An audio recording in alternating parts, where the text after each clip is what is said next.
Nintendo knows they need more games because they just raised the price of the Switch. At least in September, it's going up $50 for the Switch 2.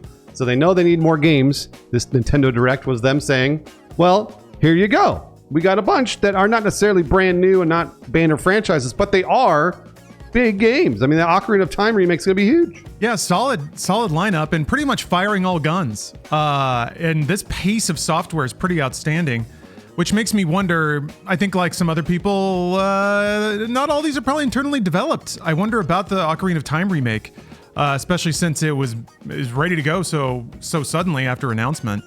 Although that's pretty typical with Nintendo these days. They don't let games like sit in that window between announcement and launch that long anymore. But I wonder about that game, right? Like Ocarina of Time, seminal game, kind of instructed a lot of other games how to do it right, you know? So there's a lot to learn from playing it. But I wonder on a very surface level, if you just give it the Unreal Engine pass and put lens flares everywhere and bloom and maybe a couple extra trees, is that enough?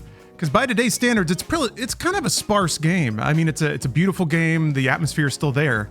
But I think if you get out in Hyrule Field, especially if you played like a Dark Souls or even an Elden Ring or something, it's unfair to compare the two. But if they're going to sell it at a comparable price, then suddenly it's going to get a little weird. I don't know. I bring this up downstream of like playing the Link's Awakening remake is one that stuck out in my mind. It was charming, it was beautiful, but it also was over in about 6 to 7 hours because it's a Game Boy game, and it's a Game Boy game in scope. So if we're getting just an N64 game with better graphics, I guess that's what Star Fox is, so whatever, man, that's Nintendo.